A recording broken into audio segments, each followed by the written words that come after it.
How strict is your carnivore diet? What does that even mean? Like, define strict.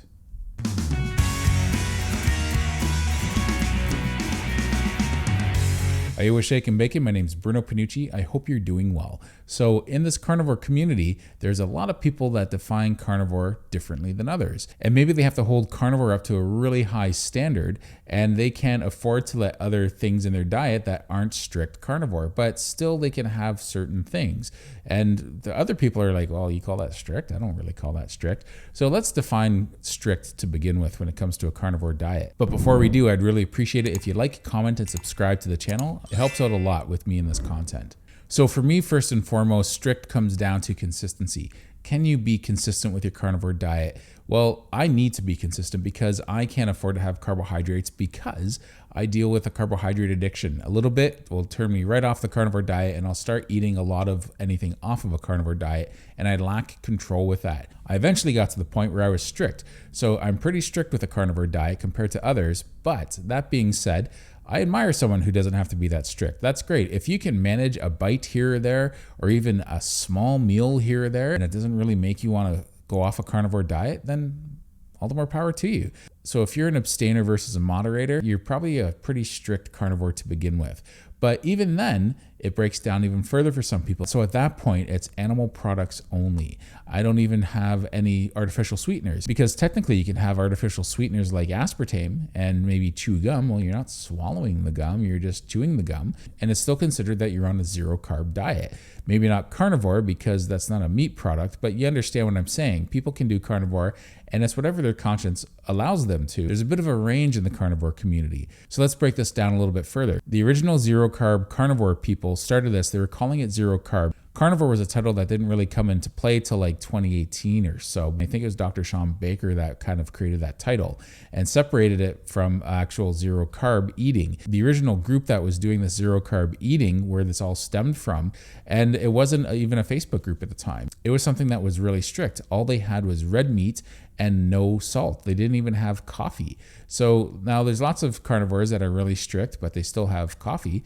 So does that mean it's not carnivore because it's a plant-based drink? But for some people, it's like, well, you're still having coffee, so that's not really strict. Other people won't have eggs in their carnivore diet because there's trace amount of carbs. And sometimes that's just enough for those people to feel off for the next day or two and keep some cravings alive.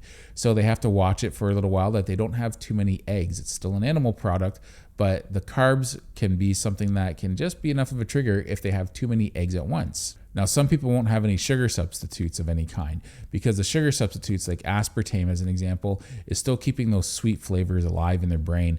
And what's happening is it's keeping those sugar cravings. So they don't want to cut out too much all at once because it's too steep of a slope for them. And that's understandable. If they can manage this and still stay meat-based and be consistent on a carnivore diet in every other way, but they're okay with their Diet Coke or chewing some gum, that's up to them. What it all comes down to is a conscience. Have they found their balance? Are they still dealing with health problems if they're doing a carnivore diet, but they still have aspartame in there? Maybe it's gotten them to the point where they found their sweet spot and they're doing a carnivore diet strict in every other way, but they're still having their Diet Coke. Diet Coke as an example. Then, you know what? Maybe that's good enough for them, and they're satisfied with that. But the one thing we don't want to do is judge other people, because everyone's doing carnivore a little bit different. Unfortunately, the world we live in, someone's always going to look down on someone else because they're not strict enough. Some people won't have any seasoning. They'll have salt, but they won't have any seasoning on their food because that's plant-based. And maybe it's because of health reasons. If they have certain seasonings, it bothers them. And some people just do it off principle because they look and go, no, that's not even animal-based. Why would you put parsley on your steak? Well, some people like the flavor of steak, and some people like garlic or parsley. And for them, that's something that isn't enough of an issue because they're not really eating the garlic, and it's these trace amounts, like the flavors coming out of that food going into the meat, and then the actual vegetable gets cooked away and all that's left is the flavor in the meat. So for some people, that's not an issue. If you're doing a strict lion diet, well, that's definitely not on that diet. So a lion diet's a more strict version of carnivore, where you're only eating ruminant animals. So animals with more than one stomach chamber. And some people who do that typically feel better when they do that. Their digestive system works better in processing the food that they're eating, so they feel good doing that. So everyone has to do carnivore a little bit different, and some people are good enough with feeling really good. Some people, for different reasons, have to go extremely strict.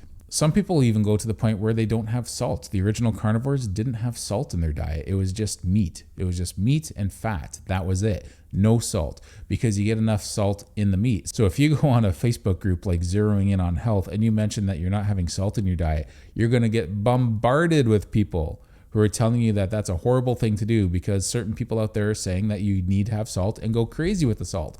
Well, find what works best for you. Salt agrees with most people, but especially if there's skin issues involved, sometimes having that salt aggravates those problems. So you want to find your sweet spot, or maybe your sweet spot is not having any salt. That's what they found, and they did it for a reason, because they found they felt better without adding salt to their diet. So one thing I just want to stress is to not look down on anyone else for the way they're doing things, whether they're having a lot of salt or no salt, whether they're having eggs or whether they're having zero carb products like Diet Coke. Everyone's doing this at their own pace, and they're trying to listen to their bodies. So we don't want to be judgmental if someone's doing something like a sardine fast or this or that, or they're doing their carnivore diet in a particular way. Maybe they're trying to troubleshoot, and that's why they're trying different things. So we just want to watch that we're not being condescending and judgmental to other carnivores out there who are trying to find the best way for them.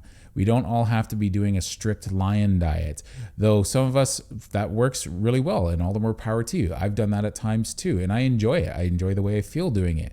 But some people can get by having other foods, and that's fine for them. So if they're having difficulties at that point, they might need to look into cutting some of those other options out. But typically, whatever you're doing in life, there's always going to be someone that's more strict with it. And my point with this is, let's try and be encouraging to other people, because just because they're not as strict as you might be doesn't mean that they don't need encouragement from you. You can chastise them or you can encourage them. If people are troubleshooting, trying something low fat or high fat, sardine fast, or they're trying to get their ketones under control, whatever it is they're probably trying it for a reason, because regular carnivore hasn't worked for them and they need to up their game. Maybe they need to get more strict with the carnivore diet. Maybe they need to change their eating windows.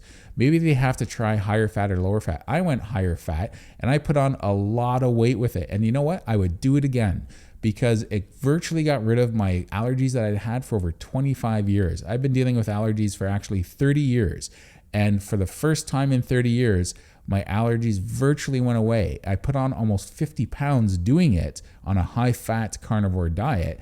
So lots of people might stop and go, oh, I can never do that. But you know what? I was eating a lot of fat. That's where a lot of that weight gain came from. But some people might look and laugh at that. But you know what? My allergies are virtually gone. I get a little bit of eye gunk every now and then. And I went through 3 days of allergies versus 10 days of allergies. And it once used to be more like 6 weeks of allergies. I would take that any day of the week, because the weight will come back off, and most of it has come back off by this point.